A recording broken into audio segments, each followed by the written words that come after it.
Estamos en Palabra de Campo y tenemos un fin de semana que tiene unas temperaturas más que agradables, atípicas, por supuesto, para esta época, máxima de 20 para hoy, en este sábado, primer día de junio, día en el que conocemos además una cantidad importante de aumentos. Empieza un nuevo mes con una cantidad de incrementos en todo tipo de cuestiones, combustible, tarifas, servicios, etcétera, etcétera, etcétera. Me parece que empieza a tono con la temperatura, ¿no? Bien, pero bien levantaditas, bien altas. De este y otros temas vamos a hablar con nuestro querido analista político Sebastián Dumont, a quien ya mismo le damos la bienvenida. ¿Cómo estás, Seba? Buen sábado. Hola, Dani, ¿cómo estás? Buen sábado, un saludo para todos. Igualmente, Seba, qué picante que empieza el mes, con incrementos, con subas.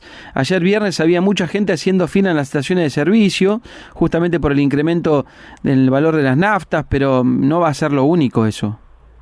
No, y además, bueno, es una dinámica que de alguna manera en la recomposición de tarifas no se va a agotar tampoco en junio. En junio será una etapa más de un camino que habrá que seguir recorriendo, ¿no? En ese sentido, donde por supuesto empiezan a encenderse luces amarillas y rojas sobre una economía que muestra indicadores de retracción en muchos de sus ítems, de sus rubros, que el gobierno observa que en algunos de ellos ha habido, si se quiere, una leve, pequeña sintomatología de recuperación, pero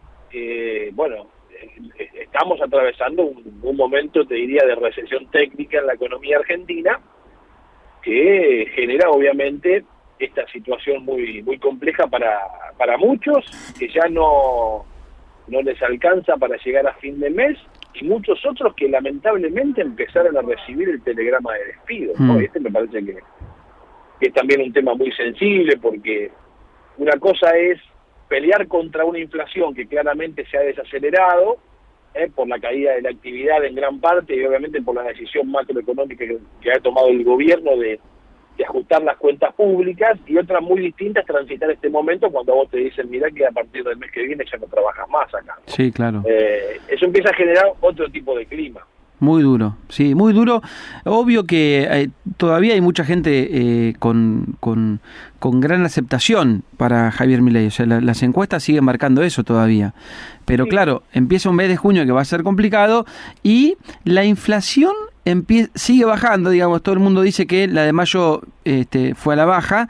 Las luces de alerta se encienden en el tema inflacionario para junio, sumado a este dato que vos acabas de mencionar, que es el del desempleo. Yo te diría que hoy, si vos observás los sondeos de opinión de la mayoría de las consultoras, aparece en primer lugar como la preocupación más trascendente el tema del desempleo, más que la inflación. Es decir, la inflación no es que ha dejado de serlo, pero ya no ocupa el mismo nivel de preocupación en los argentinos. Empieza a preocupar otra cosa. ¿Será que no preocupa, Seba? La consecuencia. Perdón, ¿será que no preocupa porque ven que se empieza o que hay un camino hacia resolver el problema? Sí, claro. Bueno, evidentemente, a ver, el proceso de retracción o de ralentización de la inflación está en marcha, se ve. Después hay una discusión de economistas si es sustentable este camino, a costa de qué se está logrando. Es evidente, sin entrar en detalles técnicos, que gran parte de la explicación de la baja de la inflación está centrada en la caída del consumo, la caída del nivel de actividad. Esto provoca que no haya para comprar, y si no hay para comprar, lo que vos tenés en stock o lo que producís tenés que venderlo a un precio más acorde para que la oferta aparezca o la demanda aparezca. Entonces, hay ahí un componente muy grande, y sobre todo porque el gobierno toma la determinación de secar la plaza de pesos, es decir, no hay emisión, no hay una emisión monetaria mucho más acotada. Te diría que la inflación monetaria desde el punto de vista técnico está orientada en otras cuestiones del saneamiento del Banco Central, pero no hay una base monetaria que se haya ampliado, es decir, no hay plata en la calle. Hay la misma plata de antes, con precios que están un poco más elevados, porque no es que dejó de haber inflación, hay menos inflación, pero los precios siguen subiendo. Pero todo el mundo comprendió que emitir no es el camino, ¿eh? Pareciera por los sondeos de opinión, digo. Mira, con eso pasa algo muy interesante, muy interesante, que yo te diría es uno de los aspectos en los cuales Javier Milei ha tenido o se ha impuesto en lo que él denomina la batalla cultural. Porque incluso está en nuestro rubro, ¿no? Comunicadores muy vinculados históricamente al progresismo, que no pueden ser bajo ningún concepto tildados ni de liberales ni de derecha, que hasta son muy críticos de Javier Milei en muchísimos aspectos, empiezan a decir, bueno, pero algo había que hacer con la emisión y con el gasto público. Así no se podía seguir. Y esto me parece que es interesante, porque así como se dice en los medios de comunicación, hay quienes, obviamente, en la calle y en los barrios, dicen, quizás no entendiendo el rigor técnico de la determinación, pero sí el concepto de decir, bueno, evidentemente así como estábamos no se podía seguir, gastando como se gastaba no se podía seguir, y con la particularidad de que eso les está impactando a ellos, ese menor ingreso. Ahora, dicho esto, hoy conversaba, en realidad en las últimas horas, ¿no? Conversaba con intendentes del Gran Buenos Aires, muy preocupados por la situación alimentaria, y ellos me decían, está muy bien y visto que la gente sigue respaldando a Javier Milei, pero lo sigue respaldando a Javier Milei mientras viene a comer a los comedores que financiamos los intendentes en los municipios. Y la pregunta nuestra, decía este intendente, es ¿qué va a pasar si nosotros nos quedamos sin recursos para seguir comprando comida, que además el presupuesto se nos ha disparado, y que el gobierno nacional a nosotros nos ha cerrado el grifo? Es decir, del gobierno nacional no recibimos absolutamente nada, ni siquiera obra pública. Entonces la pregunta que se hacía este intendente es, ¿cuánto del apoyo que hoy tiene Javier Milei en esos sectores más bajos de la sociedad va a permanecer sin modificaciones si efectivamente nosotros nos corremos del lugar de asistencialismo local? No es la idea, por supuesto, no es que están diciendo vamos a corrernos, pero también advierten que el presupuesto para la compra cada vez de más comida es un presupuesto que ya se les empieza a agotar también a los intendentes. Porque, obvio. Los municipios también tienen caída en su recaudación, tienen caída en su recaudación propia. Los municipios se financian con tasas locales. Básicamente, lo que cobra el impuesto genuino, no se llama impuesto, los municipios llaman tasas, son las tasas municipales, tasa de conservación de la vida pública, tasa de seguridad e higiene. La tasa de seguridad e higiene está vinculada directamente a la producción, porque es la que pagan los comercios y las industrias en función de lo que facturan. Es como el impuesto a los ingresos brutos en la provincia. Entonces, eso también cae el ingreso por coparticipación como consecuencia de que cae la recaudación provincial, y a las provincias le cae el ingreso como parte de la coparticipación nacional. Entonces, ojo con ese combo que a mí me llamó la atención en este planteo que me hacía hace unas horas un intendente del conurbano bonaerense, que si bien es del peronismo, no es un intendente de los que dice, bueno, veamos cómo hacemos para que el gobierno de Javier Milei fracase, todo lo contrario. Pero súper realista, muy realista porque ellos también saben que a ellos también se les acabaría el apoyo, ¿no? O sea, claro, bueno, a todos. Exactamente. Lo que pasa es que además yo creo que estamos viviendo un contexto muy novedoso, porque hay un enojo con la política, no desapareció ese enojo con la política. Por eso también hay una necesidad de muchos argentinos de aferrarse a la esperanza de que a Javier Milei las cosas le van a terminar saliendo bien, porque un fracaso de Javier Milei no es la recuperación inmediata de los que estaban para que puedan regresar a hacer lo que hacían.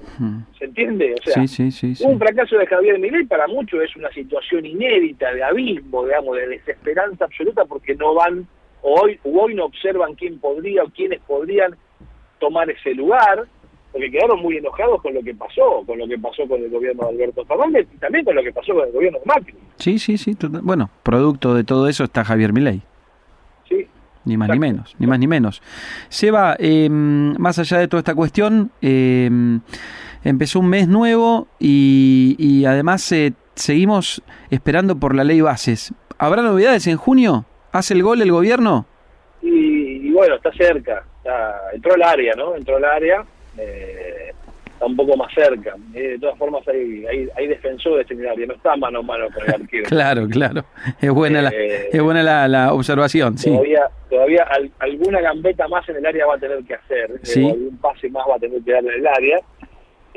Pero fíjate vos la dinámica de los hechos, Daniel, que nosotros estamos hoy sábado hablando del ingreso al mes de junio, de los aumentos, después de una semana que comenzó con la salida del jefe de gabinete, ni más ni menos. Sí. La salida de Nicolás Pose, la llegada de Guillermo Francos a la jefatura de gabinete, los movimientos que todavía faltan darse en el gobierno nacional, porque en gran parte el avance de la ley bases es atribuida a la presencia de Guillermo Francos, un hombre que es observado por la política, entre comillas, tradicional como alguien con el que se puede sentar a hablar.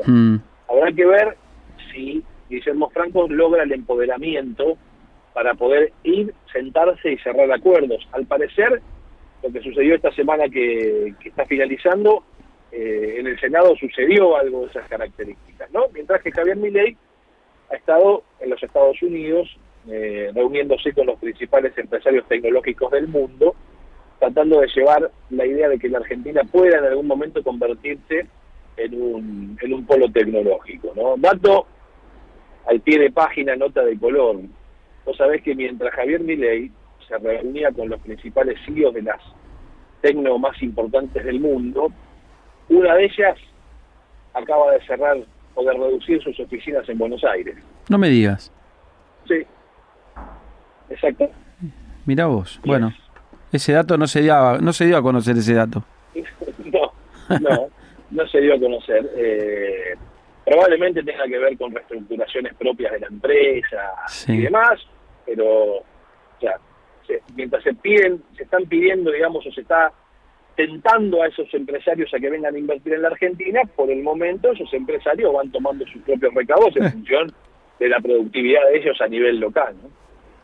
Seba, gracias por la charla, como siempre, gustazo escucharte. Y el fin de semana pasado habíamos anticipado lo de Pose en nuestra conversación, en nuestra charla, así que seguramente hay mucho de lo que conversamos que va a ir ocurriendo durante la próxima semana. Y les recuerdo que para seguir de cerca esos acontecimientos, se den una vuelta por las redes sociales de Sebastián Dumont y si no, su página web directamente o su canal de YouTube, donde lo pueden buscar como Sebastián Dumont. Así que ahí seguro ustedes que nos están escuchando van a estar enterados de todo lo que pasa y del análisis de Sebastián. Gracias, Seba. Abrazo grande, Dani, y fíjate vos que esto que hablamos de la importancia del conurbano bonaerense tiene un impacto no solo en lo de Guillermo Francos, sino en quién va a ser el nuevo titular de la AFI, de la Agencia Federal de Investigaciones, que es un hombre que conoce mucho la dinámica del conurbano bonaerense, de muy bajo perfil, pero muy conocedor de lo que pasa en el Gran Buenos Aires, y me parece que esa decisión de que asuma, se llama Sergio Neifer, de que asuma él en la Secretaría de Inteligencia o en la Agencia Federal de Inteligencia, también está vinculada en que el gobierno empezó a mirar con detenimiento que hay que hacer política también en el conurbano. Claro, tal cual. Lo siguen a Sebastián en las redes y van a estar informados de este y otros temas más. Gracias, Eva, un abrazo. Abrazo grande. Igual. Buen fin de semana. Igual. Sebastián Dumont, nuestro analista político, bien informado como siempre aquí en Palabra de Campo. Hasta las 7. Escuchalo a Daniel Aprile en Radio 10.